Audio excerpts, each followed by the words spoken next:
because I like African American. And I don't go anywhere else and really find African American like I find it here in the States. You got African, and then you have darker complexion, everything else.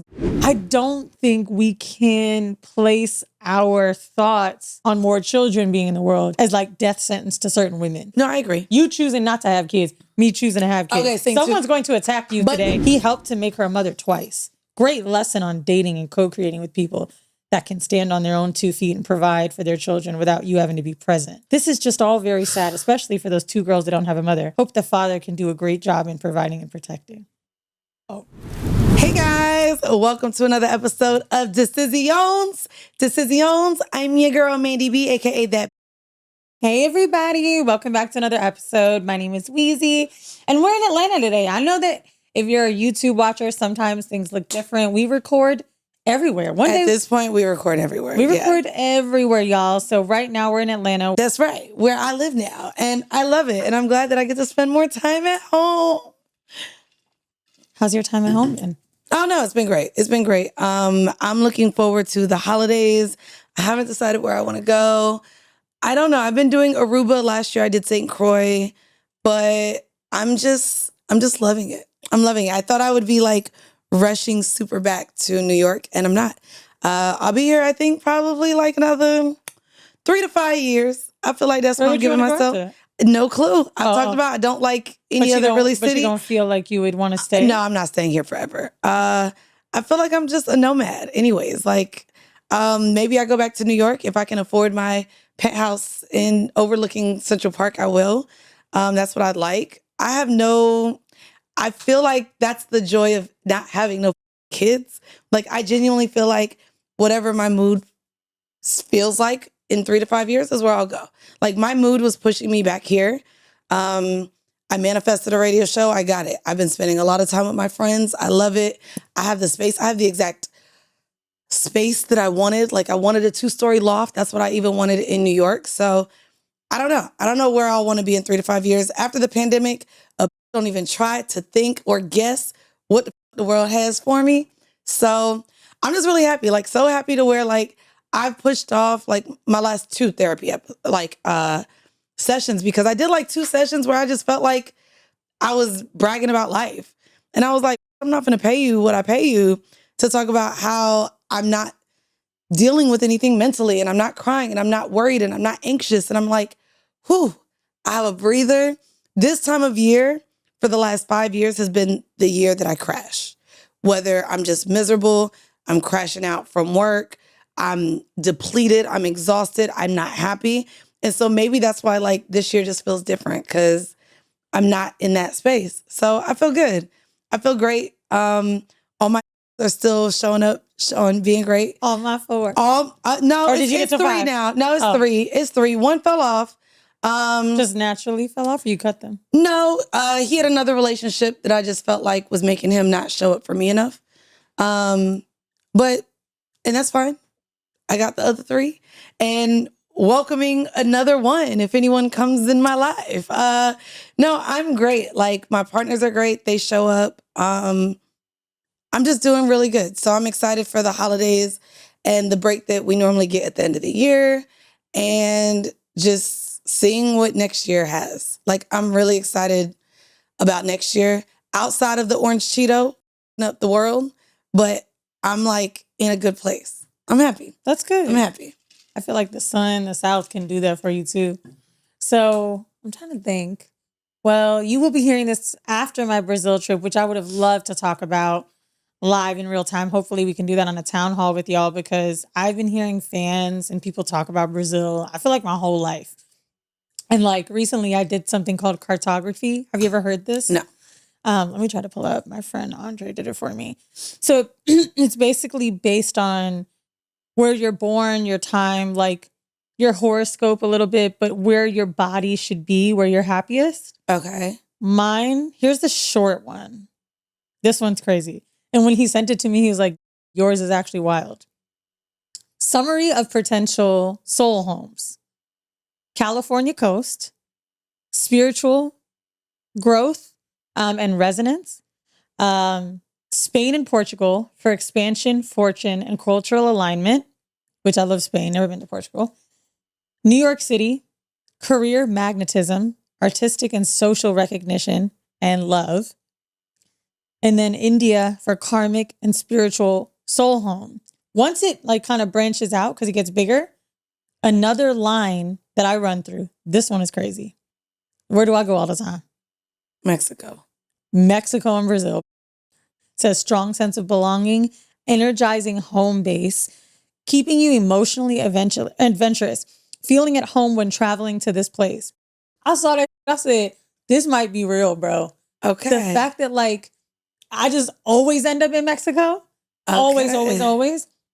So it's funny you mentioned penthouse. I have been looking to buy. My boyfriend and I have been looking. Most of you know that listen to Horrible. He's a real estate investor. And so some of the rates are going down-ish in New York, not crazy. But, you know, talking about living together, he's like, I'd rather own.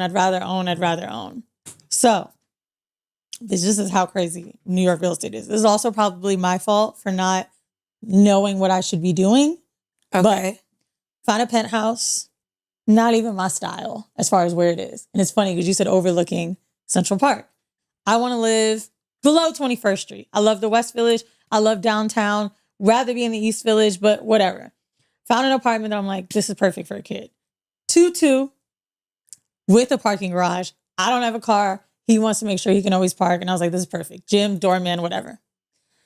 It's not at budget, but it's like right there. Put in an offer. Offer gets accepted. I'm like, holy. So start going over paperwork with the real estate agent that I have. By the way, hit up Matt, the mortgage guy. You guys hit him up. Matt, mortgage guy, Ian Dunlap. I feel like they're all in that ethos, but he was super helpful when him and I were looking for mortgage loans. So the agent is like, all right, so your common charges are $1,100, super low monthlies. That's great for New York. I was like, yay, great. And then your taxes monthly are $1,300. I was like, wait. Nigga, I thought the monthly was $1,100 because I put in an offer for a New York crib before. She's like, that was a co-op. A co-op includes the taxes. Okay. A condo in New York City has your common charges and your taxes. I would have been paying $2,300 a month on top of the mortgage, bitch. I was really sitting there like, nigga, I don't want this shit that bad. I don't want home ownership that bad. I'm tired of people forcing me. And it's hard because my man... I've given up on that. I'm not going to lie. It's so hard. Like next year, I have talked to... I'll say I have and 3.5... your best friend's an agent now? Well, Shout out to Crystal. I'm going to go... I'm going to get one, but not that I want to live in. Like, I know what I want to live in is above what I want to pay to live anywhere. Like, I'm not home enough. But I literally am thinking of next year having my 3.5... I'll say I have 3.5 because one of my old sugar daddies back in the picture. He not getting no sugar, but he's still daddy. What's wrong with getting sugar? He's not getting sugar. For a deluxe apartment in the sky? No. I I would buy here in Atlanta. I wouldn't buy in New York.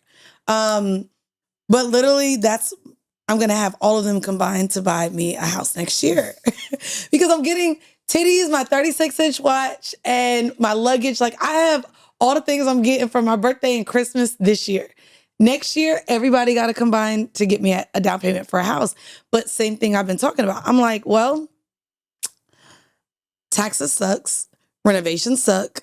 Like having to be like in charge of everything when it happens. Bro, that doesn't sound like fun. So let's think in the comments. I'm trying to think about know what people say. Well, they still say that real estate is the way to go. But that's where I'm like, I think as millennials, bitch, when I look and see what them motherfucking 50-year-olds got to pay like 20 years ago, 30 years ago on a motherfucking house, bitch, it is like triple, quadruple that price. And then I'm not seeing specifically in Atlanta anything go up. Bitch, I get notifications every day. Property dropped by $25K. Property dropped by $50K. I know, like, me too. Every day, Zillow is just alerting me that all these properties is dropping. The one I wanted was my apartment. And now I realize why. My apartment that I put the offer in on, the escrow is when you fully go through with it, right? So you put your offer gets accepted, then you put the money and then it goes into escrow. So I didn't get to that process yet because we started to talk about the monthlies, taxes, et cetera. I just wanted it's bullshit. I wanted to put that offer in. So under $1 million for a 2-bedroom in New York City, below, I'd say 54th Street, Upper East Side even too. See, to me, I ain't even gonna hold you. Shit sounds crazy. It sounds crazy. No. But no, now that I done left New York, I know. bitch, New York is fucking dumb. But now, New York's not dumb if you want to suck dick in the alley, have your late nights out. Like, New York gives you exactly what you would want New York to give you, except quality of life. Now, what I realized, I don't want to suck dick in the alley. You could suck dick in, you could jack somebody off in an Uber. I'll show you what it looks like. You could go to a sex club. You could end up in a dungeon. You could literally... I shared it on one, I don't know if it was this episode or Need to Know. Bitch, last time I was in New York, I fell into a goddamn bar and had shots with Mary J. Blige. New York offers amazing experiences. It does. But in terms of quality of life, bitch, it is the fucking So I'm going to show you this apartment, right? This was the one. Bitch, guess how much the offer got accepted for? $830. Do you see how high that price is? So that got me worried. Because I said... This pisses me off because this would be $250 in Atlanta. I could show you apartment. No, I can show you. But I believe that would be $250,000 in Atlanta. The thing that I loved about this apartment is it was a 7-minute walk to Central Park, and I thought, whoa, my nigga lives upstate. I call Westchester upstate. It's upstate. He's like, listen, I need outside. I need nature. I need quiet. I can't deal with this bullshit. I can't handle this shit. You want to walk outside and we see niggas? I don't want to see nobody. So I'm like, this is perfect. Maybe I'm going back to my roots. You know, when my sugar daddy got me that apartment on 54th and 8th, maybe I'm going back. Bitch, for the apartment to get accepted that low. So then my agent and I are like both saying, she's like, no, we need to do a deep dive on this shit. We got to figure out if the building's about to put I don't know the word.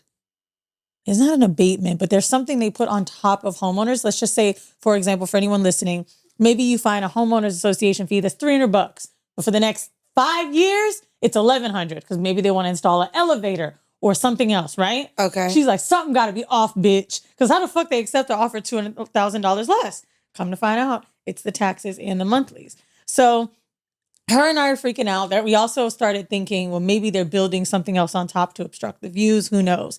But what I did learn through this is like, and I've said this over the years, I feel like the last 2 or 3 years, I do feel like somebody's pushing me.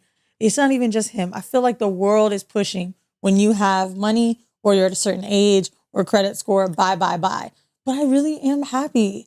And I don't want to buy. Bitch, the fact that I'm talking about wanting to buy to still rent something else, like, to me, it's the pressure of, and that's the thing. So I've been talking about it with a lot of my friends.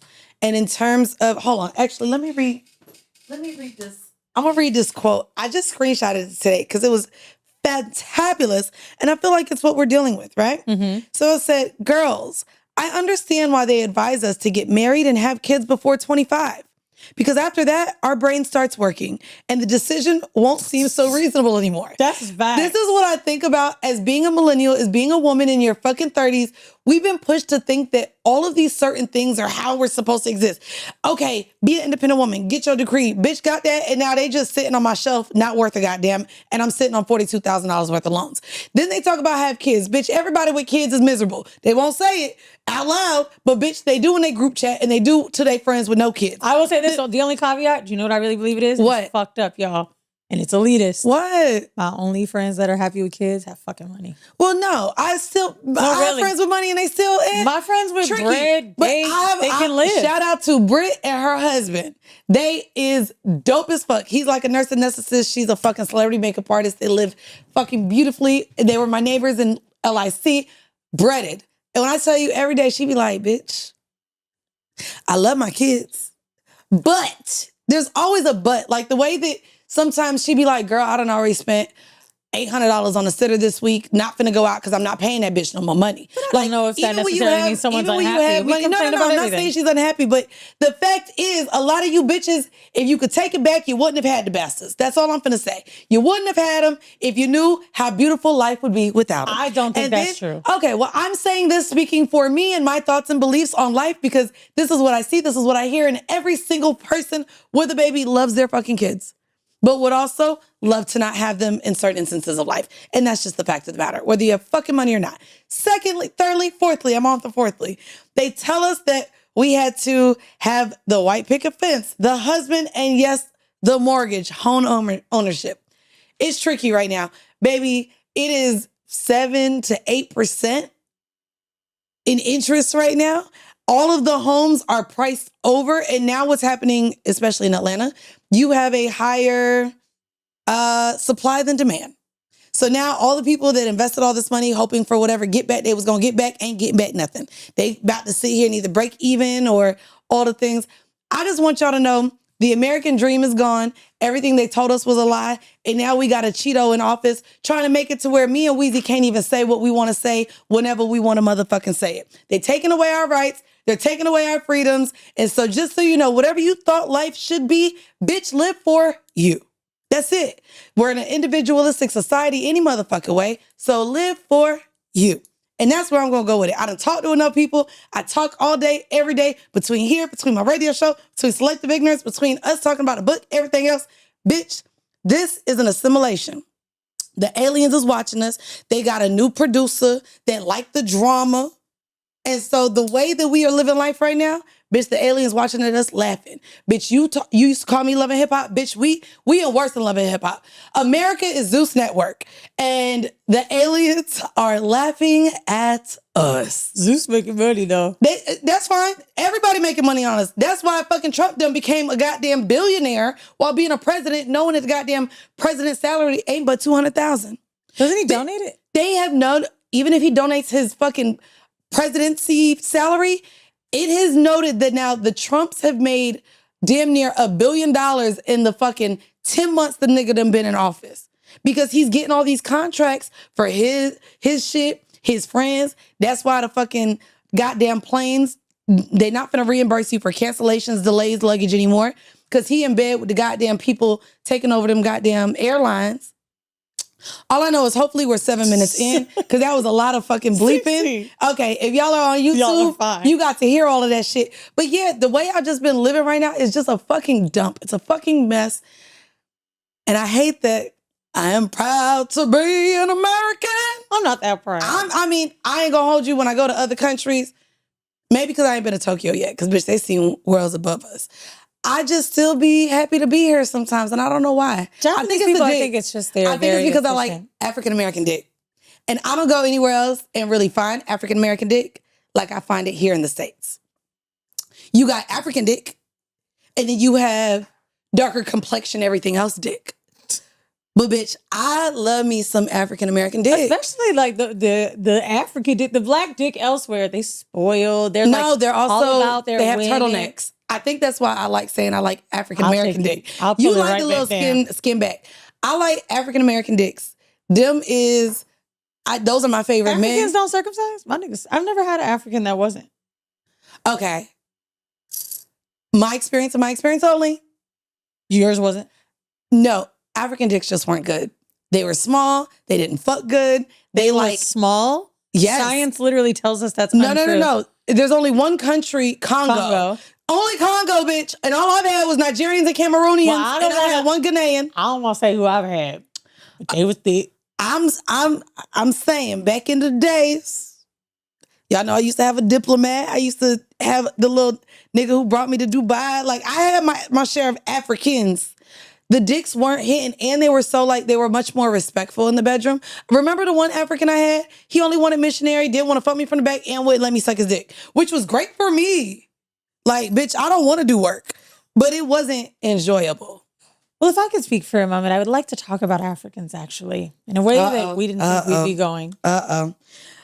Just so y'all know, we both adhere to our own thoughts, views, and opinions.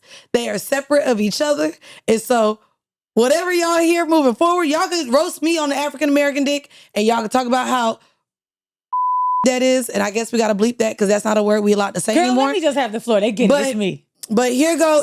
So let me chat for a moment, please. Thank you. You got the floor. I ain't saying nothing. So I'm bald-headed. We're online, right? And we get to see everybody complaining about the hairstylist and their rules. The rules are necessary. I will now shut the fuck up and relinquish all. I decided, now many of you know, one of my hairstylists died. Rest in peace to Shay. She was amazing. If I wanted to touch up on these braids, I would have went to Shay. She's been my hairstylist for 8 years. Now I've been going to New Girl for the better looking braids, we could say. They're providing the human hair. They have a certain style of braiding. So I said, let me get a touch up before we go to this show. Oh, bitch. I decided to go to Flatbush. I should have took that 5 train right back around. Not only did I try Harlem first, because I know you're going to be in the comments like, you should have went here, you should have went here. Oh, you bitches lied. You bitches lied. You bitches lied when you posted the TikToks of the $200 braids. You bitches lied when you said you were getting a deal. You bitches lied when you said YG Wigs had the best human bundle hair. I have had this in for 6 days. I had to, look at my ring. I had to flat iron it. I had to comb it. I had to deep condition brand new human hair. I want to start off by saying, I went into 3 places, Mandii, before I decided this would be the one. And the only reason I went into the one that I went into is because it seemed cleaner. Let me show you a photo of this bathroom.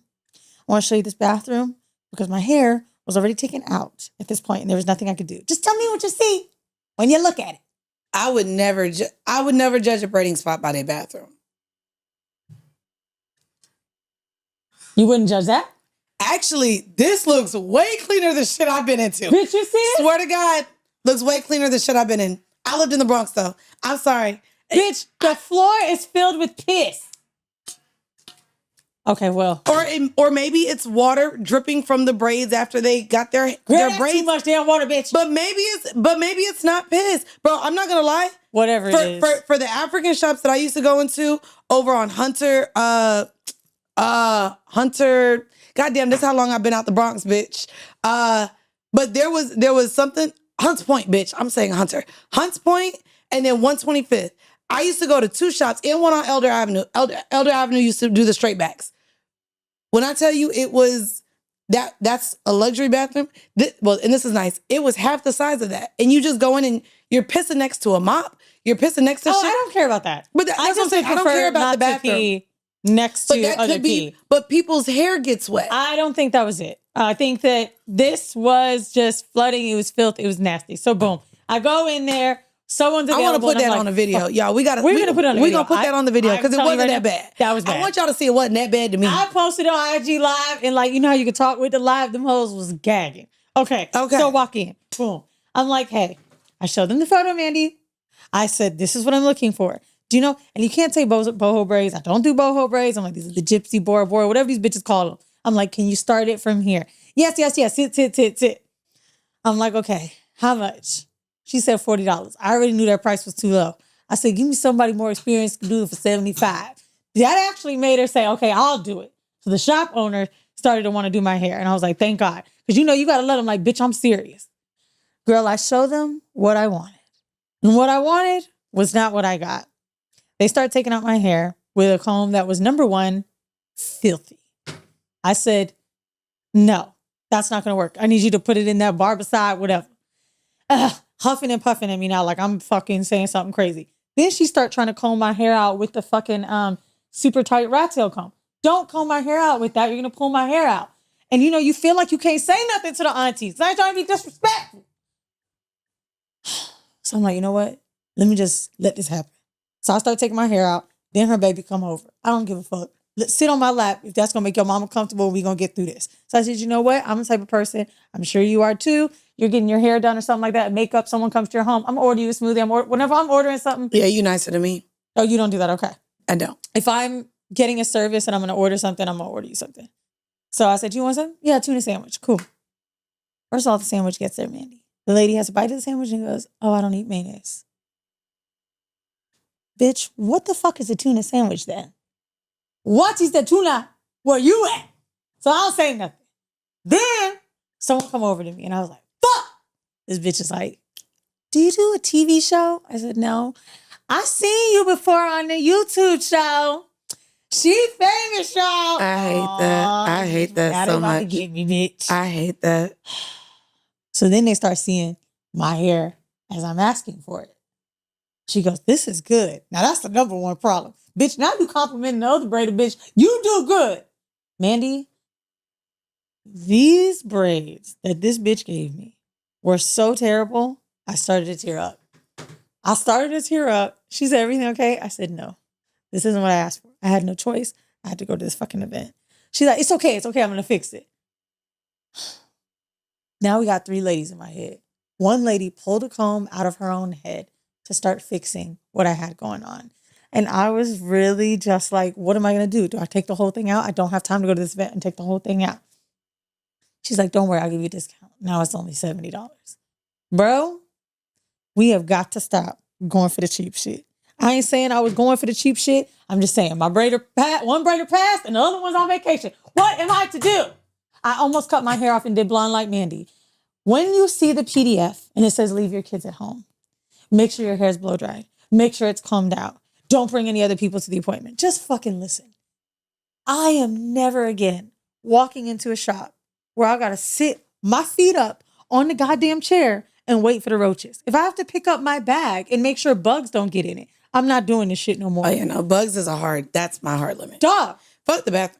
I can't do no bugs. They're in there if the bathroom looks like that. I'm not finna sit there and deal with bugs. Not see invisible bugs. The bugs can be in the wall. I don't want to see the bugs. But this culture of these type of braiding shops just being like little shops, da-da-da-da-da, whatever, people that semi know how to do braids, they really only know how to do one type of braid, and it's at the knot and all the way down. They can't do none of this other shit. They sitting here trying to figure it out because every bitch on Instagram does it. But at the end of the day, these braiders are charging $1,000 because they do a good fucking job.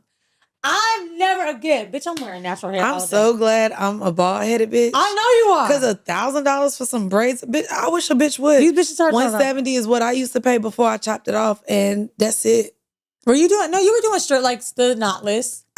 $170 That's in the Bronx, Hunts Point, and it was fine. The braids. When I tell you, the braid prices can suck my dick.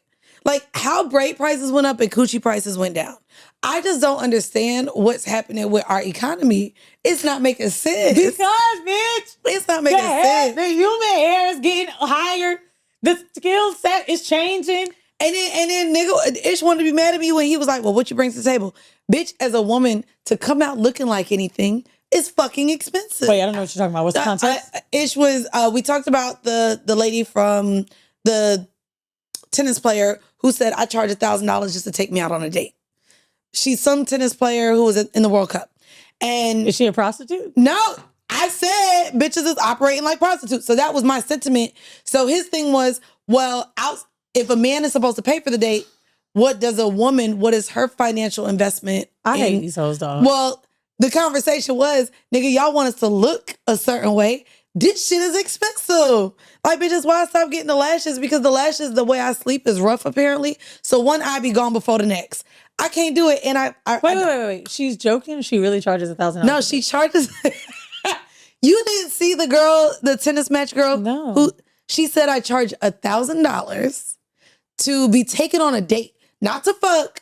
If you want to take me on a date, it's going to cost you $1,000. Which so you don't walk and live and breathe. Hold on, you cannot be shady as if we wasn't on. What's your price?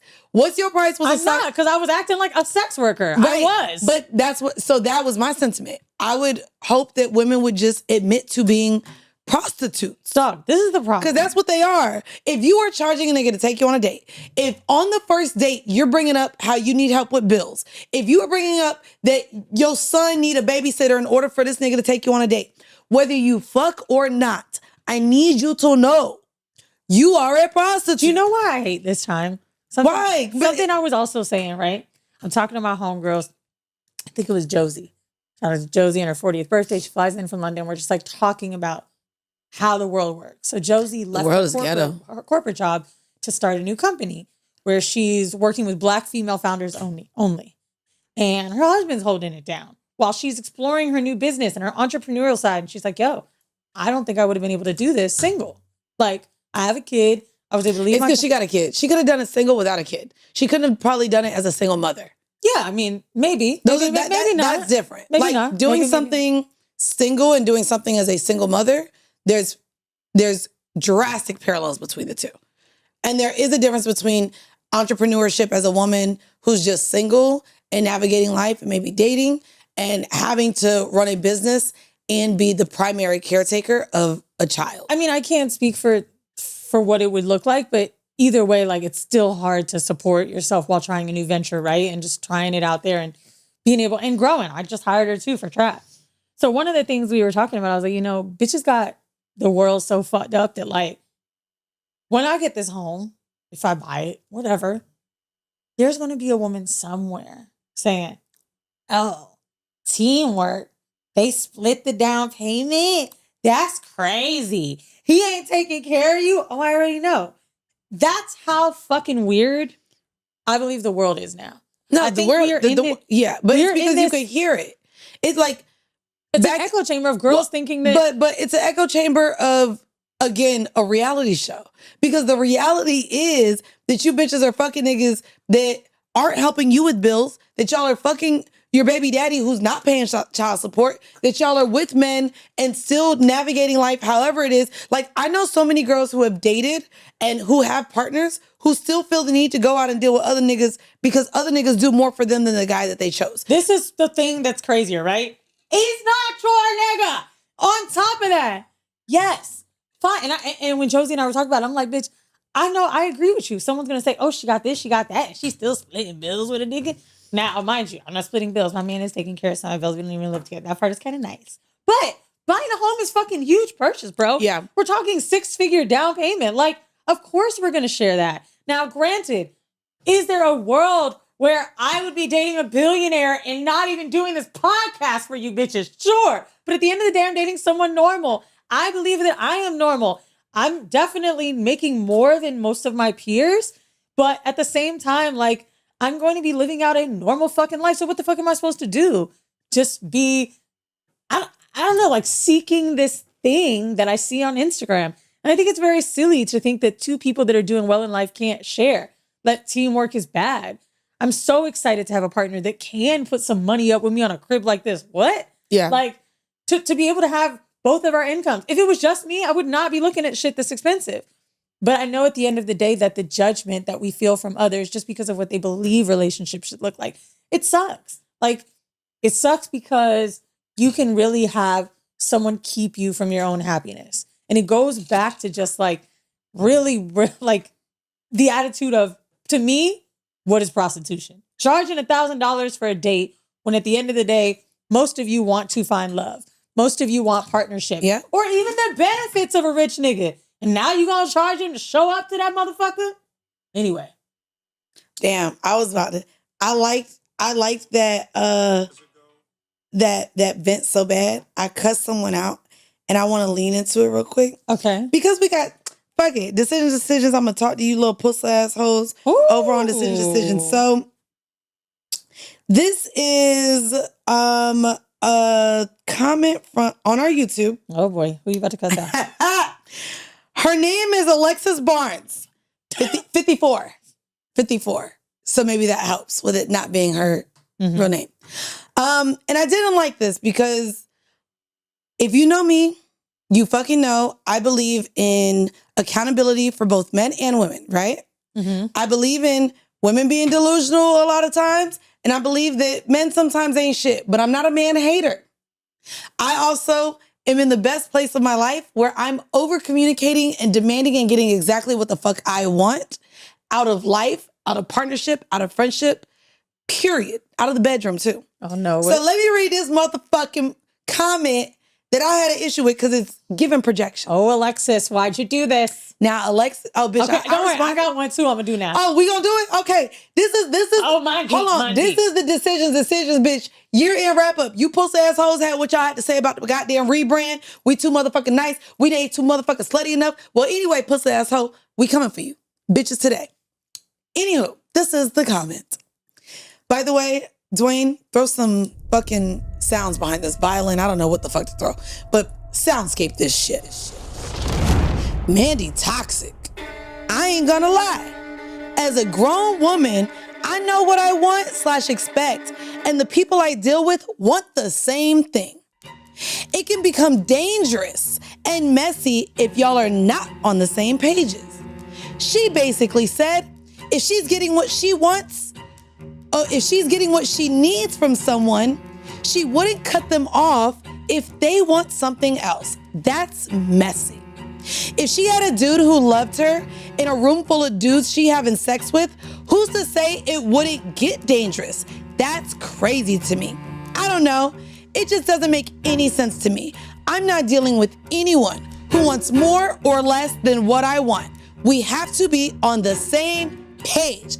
Now, pussy asshole. Wait, she said, but if you're getting what you want, you wouldn't. Bro, I'm crazy, I'm dangerous, I'm toxic. Because I'm getting what I want from a person, even if they're not getting essentially what they want from me. And maybe she's talking about Is this for your ex? Bay. Maybe she's talking about my ex. There's a lot of niggas recently that, let's talk about what it is. I'm going to be very, very adamant in the things I'm not willing to do and the things that I don't want. And if you choose to stick around, I'm not going to dead you. Nigga, we having fun. We're enjoying each other. We're enjoying partnerships. So my response was, and I'm going to further iterate on it, because I want you bitches to stop playing in my motherfucking face. I'm not toxic. I'm not crazy. And what I'm not is dangerous. What I am is the woman you wish you was, pussy asshole. Oh. I'm the woman who knows how to talk to a man and tell him exactly how I want. And if he doesn't show up how I need him to show up, I have no shame in walking away. Okay? So this was my response to her. I am vocal about the things I want. I want to make that very clear how powerful it is. You see voice right here, tatted on me. For a long time, in all of my 20s, if y'all read the book, No Holds Barred, I talked about taking crumbs. I talked about being in a place where, I got whatever a man would give me because that was enough. I was in a place where I was fine being the side chick because I didn't think I had the voice or wherewithal or anything to bring to the quote unquote table to make a nigga show up for me that made me feel validated. Bitch, I do now. So let's be very clear. I am vocal about the things I want out the gate with a man. He will know what other partners I have. He will know exactly how I expect him to show up. And if he cannot show up that way, boom, bitch, bye. I said, it's their job to walk away if they're not getting what they want from me. Again, that's communicated. Whatever a nigga wants from me and how we adhere to each other, baby, he getting. Because, baby, what I can't do is make a nigga feel real good. In the bed, out the bed, long distance, whatever. He gonna get what he need from me. So we're reciprocating. Bitch, I'm not wasting nobody's time. Secondly, I said it's not dangerous, it's life. You can literally be married and not be on the same page with your husband. Does that mean you're gonna file a divorce when y'all get off the same page? You can literally have friends that mean the world to you, that matter to you, and y'all end up not on the same page. Does that mean you end those friendships? No. As human beings, a lot of times in a lot of different variants, we are on different pages, coexisting at the same time, trying to make it work. To me, you leave a man or you leave a partner, I'll put it as partner because we have everybody from the alphabet community listening. It doesn't matter what your partner, like where your partner is at the very moment of where y'all might be at a crossroads.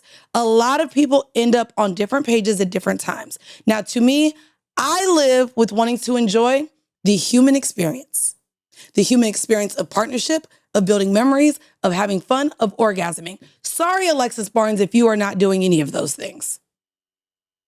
But what I want to be very clear and why I love this platform so much, and where, shout out to Barry, if y'all go on Patreon, there's a story, he says, what did you get from this goddamn podcast? It was my voice. And the power to be able to, as a woman, share exactly what I want in the bedroom and out the bedroom, how I want to show up as a woman to you, not lean into the tropes of patriarchy, and be exactly what makes me feel happy in the one life I have to live. Because yes, I'm sure we was here before. We gonna be after all of our soul spirits and things that live different lives. Bitch, I don't know them other lives. I be having deja vu. But I don't know what those other lives are. And so Alexis Barnes, you pussy asshole, ain't nothing dangerous or crazy about a woman being able to live in her fucking truth. And when I tell y'all, I've been so happy lately, that shit pissed me off because I said, damn, bitch. Dangerous is a big word. Dangerous is a, and I no felt, offense. bro, toxic. Okay, I can call it toxic. You see, it was the dangerous and crazy, which also, how we live our lives can be deemed crazy to someone. But to label me as a dangerous person and how I'm navigating these relationships when I'm getting fed like affirmations from my partners, like, this feels good. I didn't know these type of relationships could exist with women. Like, I love that I could be honest with you. Babe, I want to watch you suck a dick. I love watching you with other people. Like, now we get a little horrible decisions here. They were like, I've never had this where I want to watch you suck. I want to watch you suck dick, and I didn't know I could tell a woman I want to see her suck another man's dick. But to be in these spaces where, like, these men, it's not like I'm the Buddha hole whisperer anymore. It's not like I'm just dealing with niggas that want to be pegged and they so ashamed to say. It's men that are like, whoa, I didn't think I could have this fun, exciting relationship and feel safe where I can express the things I want. It includes you being with other men, and we're just open. And keep in mind, being on the same page. Last night I was out with my man. We're having dinner. We were in Mexico last night on my cartography. And I said something to him along the lines of, we're not really sleeping with people, right? So we're doing a check-in, and I'm like, where are we at with this? Like, what's up with the people you talk to? I'm talking about me. He's like, where is this coming from? And I'm like, nothing. So he's asking me, like, what's wrong? And I'm like, where did it come from? Nothing. I'm just making sure we're on the same page. Okay, same page. Okay. Because we're on the same page. Last time we talked about it, are we on the same page again? Today, because yes, pages can flip. And he literally said to me when we were leaving, he's like, yo, like, it's crazy. Being on the same page is what breaks people up. Not being on the same page will break you up in a marriage. Mm-hmm. Like, constantly checking. Are we on the same page? Are we good? Are we good? Like, just only for people that don't believe in the power of communicating and we were saying, possibly being on a different page. Non-monogamy brings up that shit all the time. We over talk. Because okay, wait, I didn't think about that. Because at one point he's like, think about if we weren't having sex with other people. Would we even talk about this right now? We would just keep going through life, not checking in. To be fair though, if you were monogamous, you live in the fear of what they're doing without you knowing. Right. So to me, it's honestly the same thing. So him saying like, would we have this conversation if we were monogamous? Probably, because if anything shifted in your behavior, my mind is going to go to thinking that you're doing something with someone else. In Me too. And in non-monogamy, it's a constant check-in because you're allowing all of these other energies, all of these other people in existence within our relationship. And to be fair, in non-monogamy, you risk every chance that maybe there's a connection with someone else, or maybe you find a connection with someone else, or maybe there's a connection where you both want to bring someone else in. To me, it's actually the same thing. The thing is, in non-monogamy, you don't do as much communicating, you do more assuming. You do more, you do more assuming. It is. You're like sitting there thinking it's just the last thing we agreed on. So I think when I was saying it, he's like, what is this bitch trying to bring to the table? I'm like, bro, I'm really What were you trying to bring to the table? I swear nothing. Okay, nothing. You ain't want to throw up a bitch.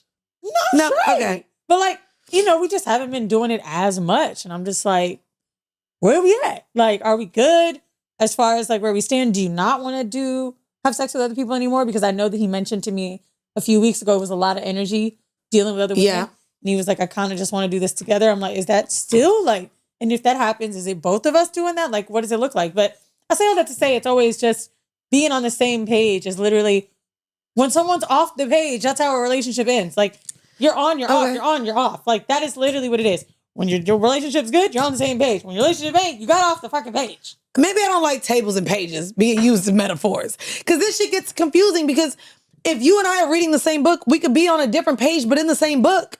Bruh. It just means that either you got to catch up to where I'm at, or you know what? I'm going to wait until you catch up to me. Something with our book right now that is a little... Wait, what? We want children, but we both want children to live in different places. That nigga said, that baby ain't about to be in no city. We going to Connecticut, we going to Westchester.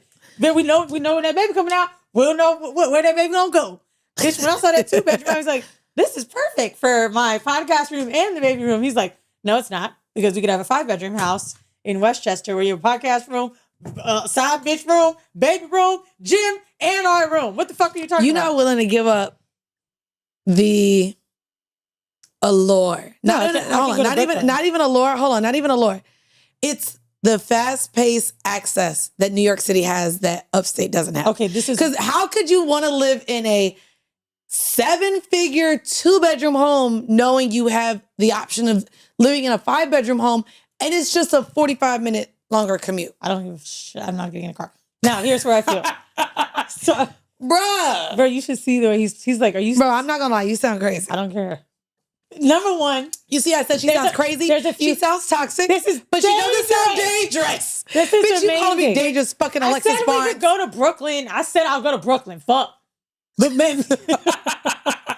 the main thing for me is actually, which he's starting to understand.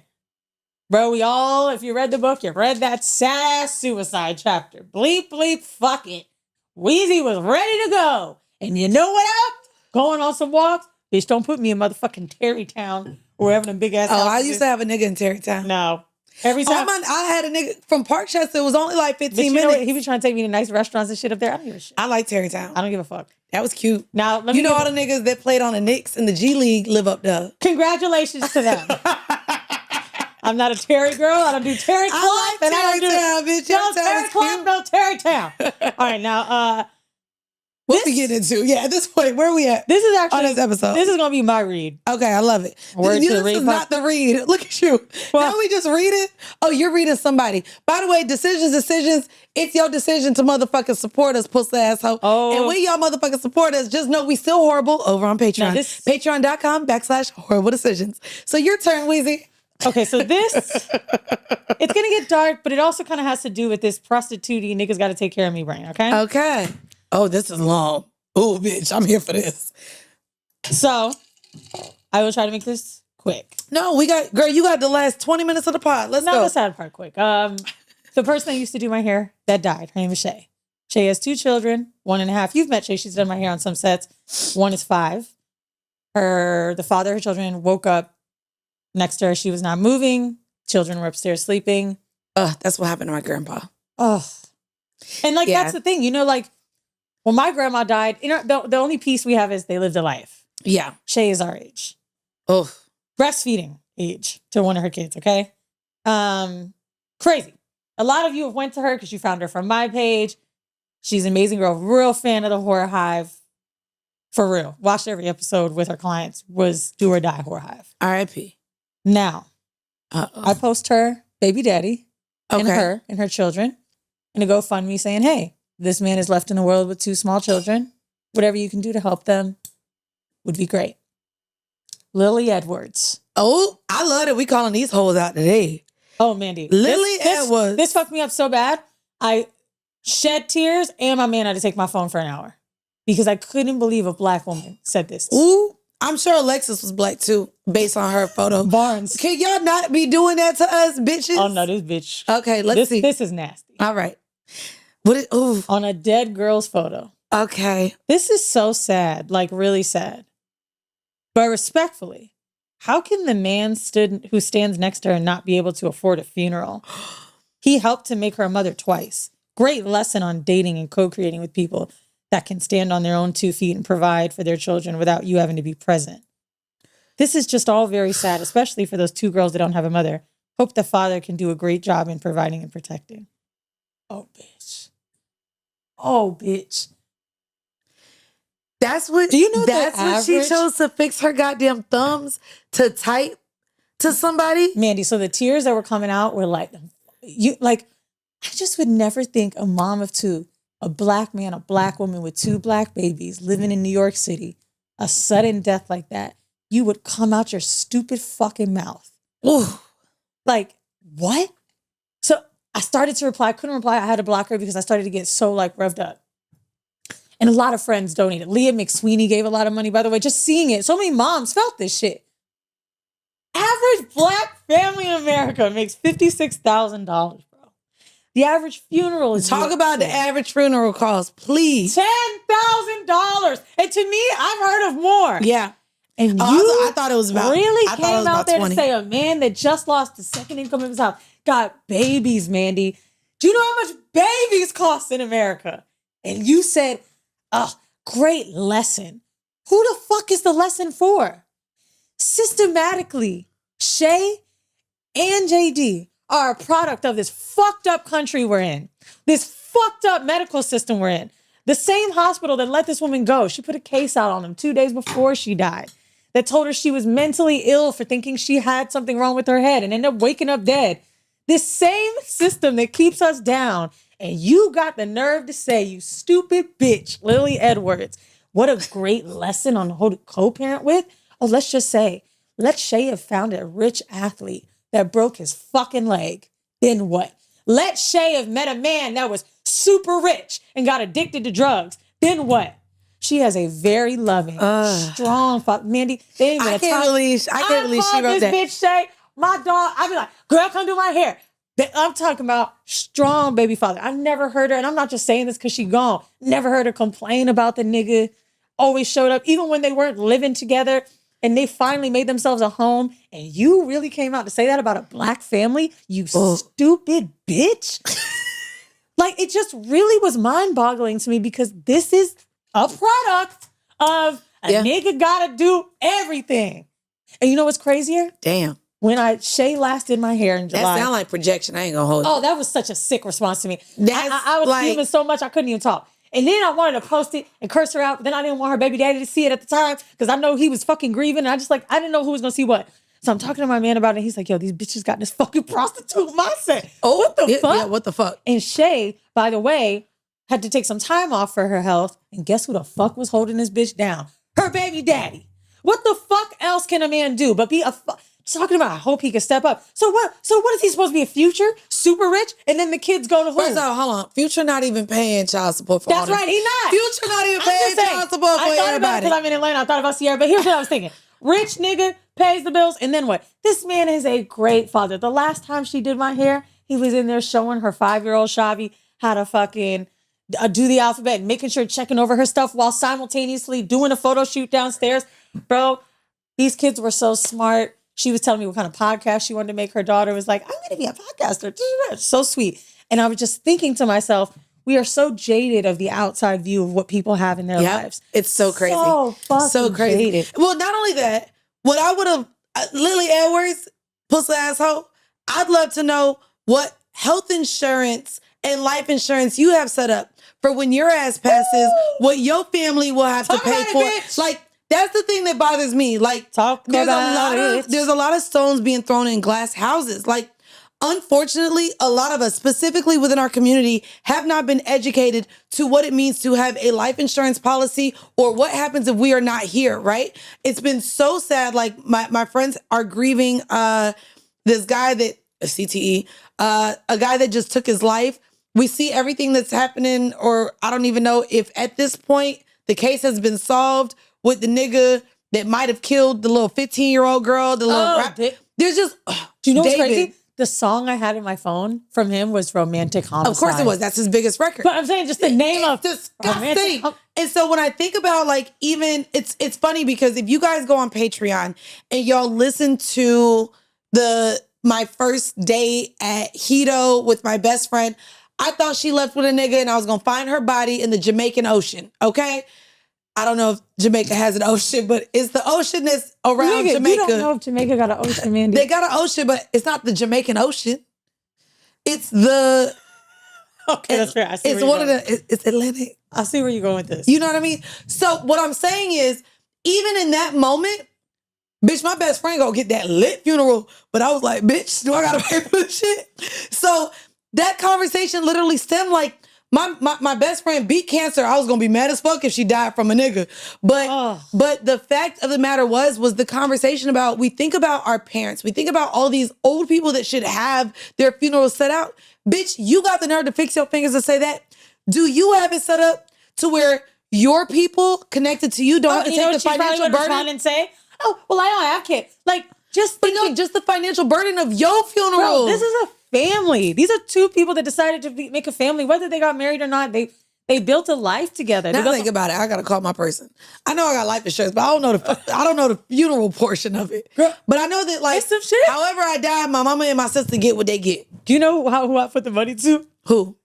Well, I would change it now, I guess, like, because I plan on getting married soon. But Enoch, because I'm like, Enoch will know how to delegate the money. Yeah, I wrote notes about. I put it to my mama and my sister. He's my most financially and only one of my friend. sisters, not both my sisters. And by the way, so it's gonna be a fight. My mom would be, and my father would be getting this money, and my godchildren. But Enoch is just so financially literate that I didn't want to give so much money to just anybody. I ain't gonna hold you. I wanted him to sound a little like what people say about reparations, but I ain't gonna say nothing. Only because I've been having that conversation a lot. Shout out to Ish.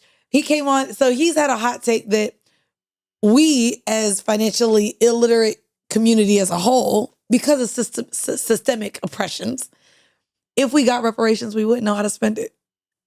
And so I've just talked about like that with him. So I was just hearing you say you would give it to your financially literate friend, who also happens to be a white man.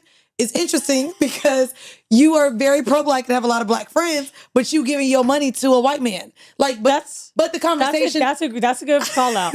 But I will say this. When my parents lost their home, Enoch was the person that would help pay for their rent. So basically, my parents would get Social Security at the middle of the month. I would have to pay my rent and theirs and do their bills. So he would teach me what to do with my money. And like, I just had so many conversations with him. Like, if I die, will you help me do X, Y, Z? And like I said, now with change, of course, I got a man in my life, but it's just sad because when you sit and think about it, and Shay was so political. That's crazy. Did you respond to her or did your man just take your phone? Like, you didn't respond. Fuck you. This is I don't know what I said. I was mad. But you can see it. I want to know you. No, I blocked her. Oh, you blocked her. I don't know if I could see it from the block, but this is a screenshot. Okay, you said, bitch. I don't know. He was like, this is too much. And because that's something to where she probably would have continued. And you just got to cut that energy off. And then what he said to me was like, just post her GoFundMe and let it go. And I'm like, no, a lot of people love this girl. Like, I want to be able to engage or laugh about a memory.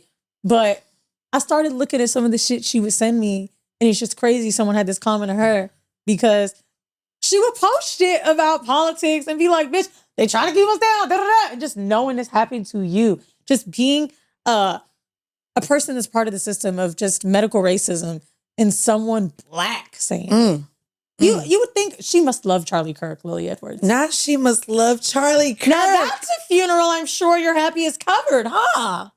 Bitch. Fuck asshole. Anyway. This is why, you know what? They're going to be like, this was a real Florida episode. Like, I feel like. Now we got grievances and grievances. I feel like, oh, no. This episode, shout out to Crystal and Fury. We have to call this the read. That's all we did all episode was read people for Phil. The braiding salon. And this is the braiding salon, the goddamn interest rates for homes and mortgages in the American dream. America has a problem. How about that? America has a problem. And by the way, one of my friends said to me when I was bitching about the braiding salon, and she was right. She's like, bruh, I can't imagine how depressing this is because your homegirl died. And she would have been the one to do that hair. And then you had to go get fucked up hair and grieve your friend. What the fuck? So if you do quick weaves and ponytails in New York, hit me up. Hold on. I just want to actually add to that before we get out of here. It's the dilemma I had in therapy over the summer, actually. It was standing as a woman for the movement of sexual liberation when I felt like we had all of like the back steps and lack of support for our book.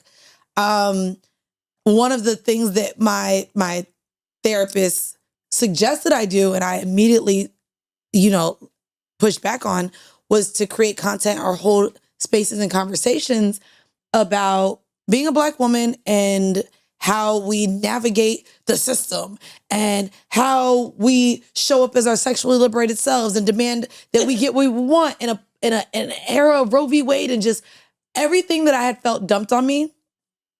And in the same moment, I was like, bitch, but it be Black women too.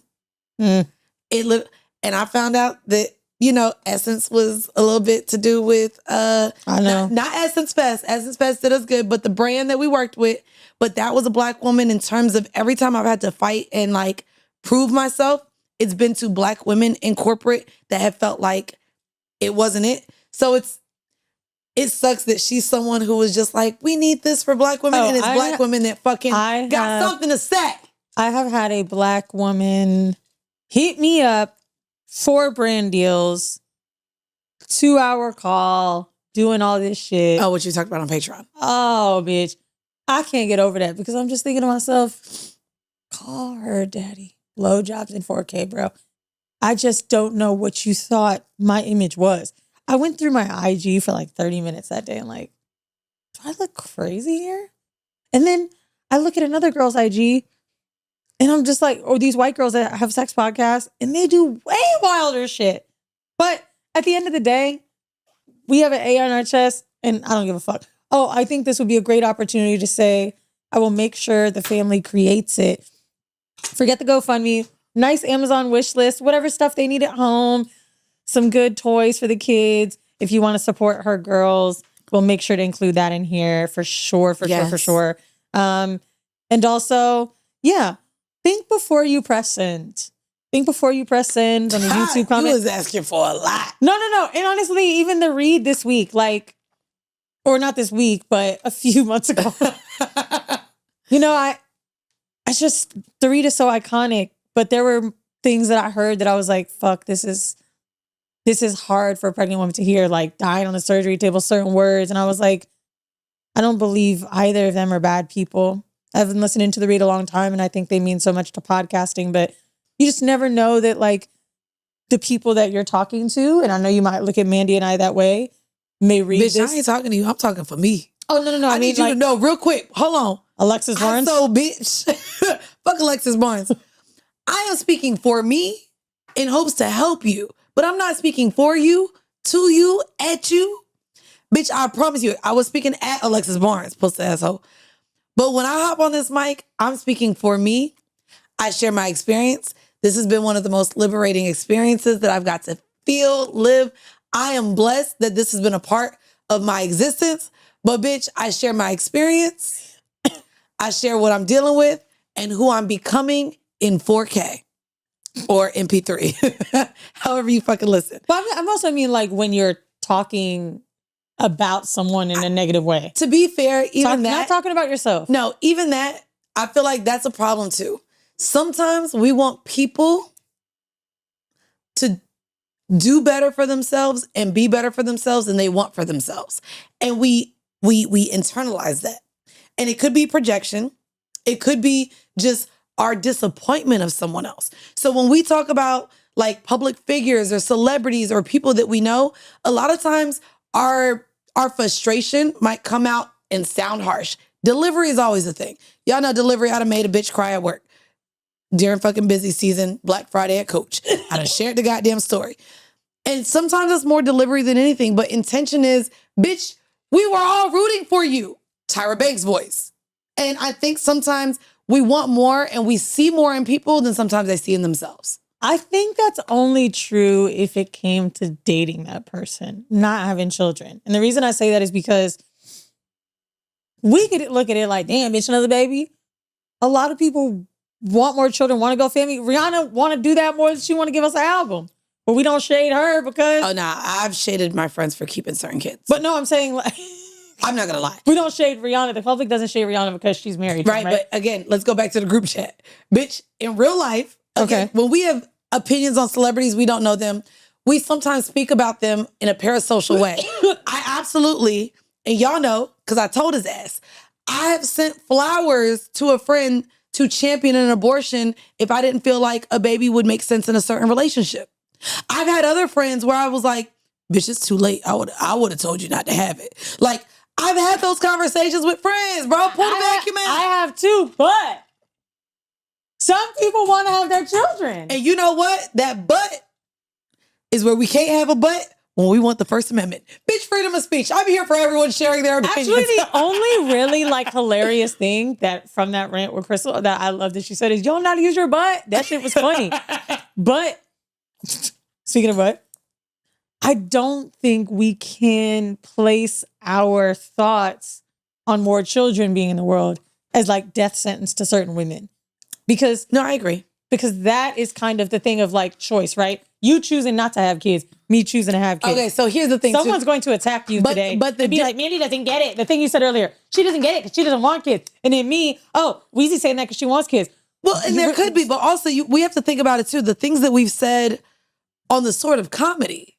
Like, I think sometimes, especially when we have a mic in front of us and we want things to be entertaining, bro, sometimes we drag people a little more than we want to off the face of entertainment and comedy. And we don't consider that person at the time. We consider everyone who's listening who we might want to get a chuckle out. Who knows? By now, maybe Crystal has a little bit of empathy toward some of the things that we don't know. But when I was first listening to it, I was like, this ain't that bad. And then I was like, ooh, it is bad. You know what's crazy? Their read for Charlie Kirk was way worse. Why wouldn't it be? But that's what I'm saying. But in our community, we're not going to consider at all anything said about, we're talking about a woman. I get that. Black it's because a black woman talking about another woman of color and pregnancy. And as a woman, but the things that they said about Charlie Kirk was 10, 50, 11 times worse. But the thing is, in righteousness of women being able to do what they want to do, condemning having another baby is the circular thing of it. Because I cannot be someone that'll say, you're fucked up for not. Again, I think I said recently I was reading in one of Kennedy Ryan's books. What book was it? Fuck. Can't get enough. A woman doesn't want to have kids. In the book. And she's like, so interesting how everybody says to me, why not?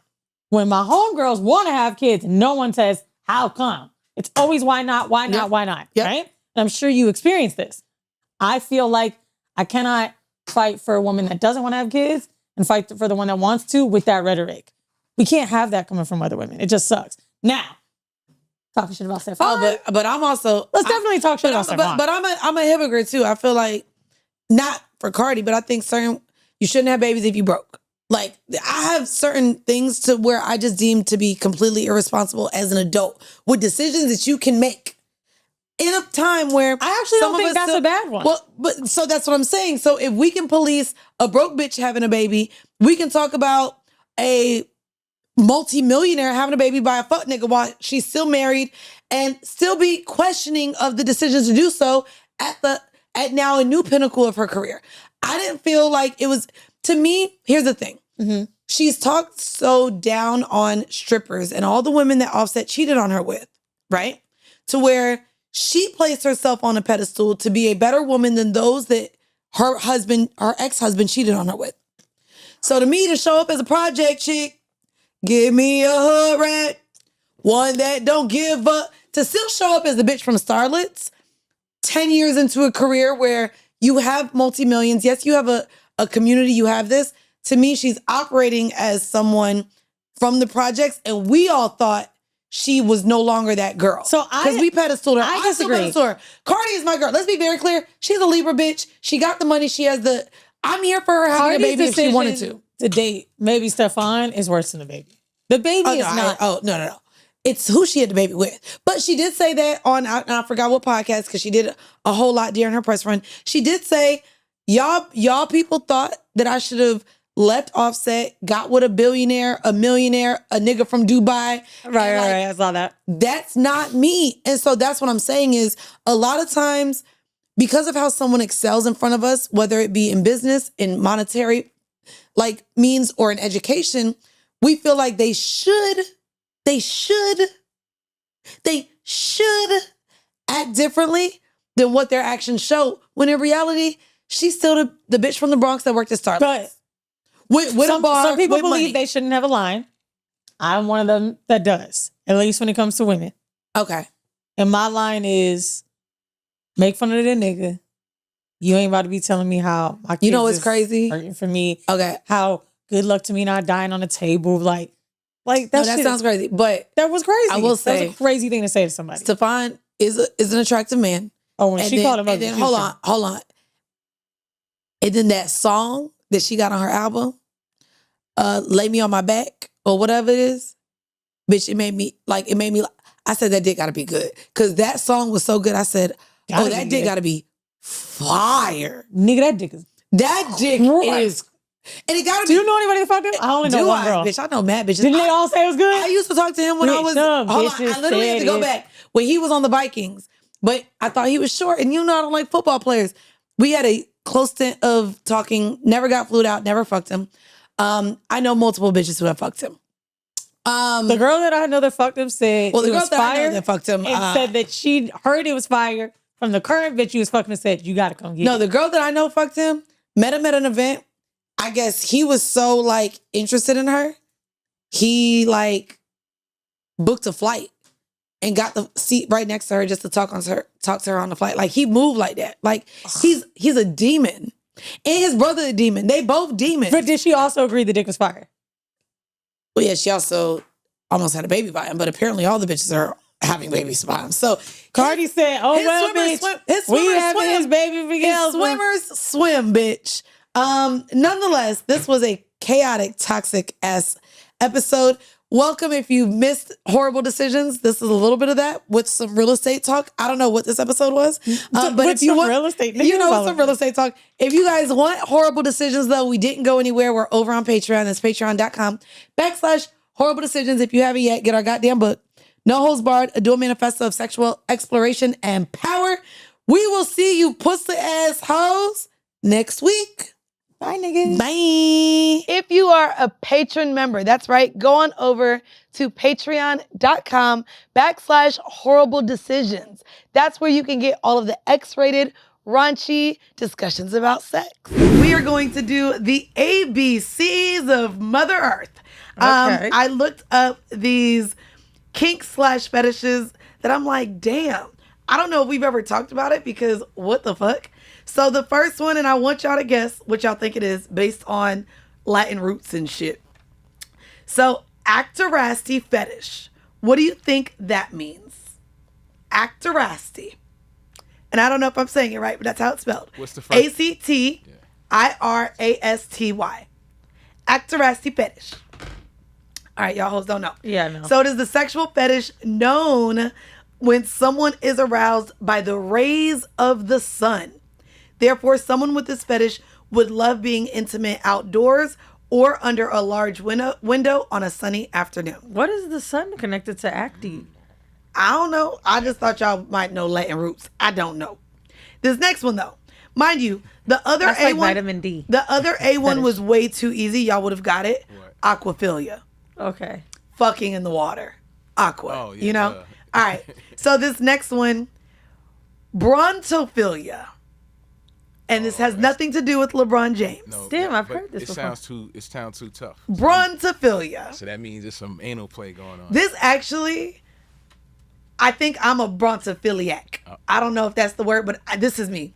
So brontophilia is the fetish when someone gets extremely aroused by thunderstorms. What the fuck? Yes. Damn, I ain't gonna hold you. Okay, but I do Bitch, like the way being I in bed. The way I rub my pussy when it's raining, I be like, oh my God, time to like go play with myself. When I hear that goddamn rain and thunder, my whole body shuts down and I just get horny. Why? Because your body knows there's nothing else you can do right now. Okay. You that can't go might be what outside. it You is. can't Bro, be social. You know what I mean? What I just said? So I went to Mexico to get this dental shit done. Long story short, one of the days it was crazy thundering. So my nigga wakes up and he's like, damn, that sucks. And I was like, bro, we're on vacation to do nothing. Bam, bam. And now The rain is the we best. are actually in the best place. So we come outside and it's an all-inclusive reward. And you could tell they stress and they don't know what activities to do for people. They were like, oh, I'm so sorry. You know, are you guys having a good day? I'm like, we are having a fucking good... Nigga, I had that sex glaze on my face. You know, the little dried up coming, look a little white. It looked like I had some eczema flakes. Just semen. I love when it rains. Give it to me. All right. And now for C. Let's see if y'all can get this. This one was strange. Chasmophilia. By the way, Is that something to do with So you voice? did sun, nope. you did rain. It's all about Mother Earth. Chaz. Chasmophilia. I don't know. By the way, I love that there's kinks that we still don't know that I saw and I was like, what the fuck? I don't think we ever talked Something about with this. the ground? Weather kinks. Close. What'd you say? No, I'm just saying. No, these are all Weezy weather was closer. I'm thinking it's something like feeling the ground, like grounding. Close. Chasmophilia is an unusual and interesting fetish. What it means is that one is aroused by crevices, caverns, and valleys. Oh, wow. Okay. Literally, maybe a bitch want. Which, to be fair, I did fuck in a cave Grand Canyon. in Jamaica. Now, I haven't been to Grand Canyon yet, so I don't know if my mind would be turned on by wanting to fuck in the canyon. Were other people in the...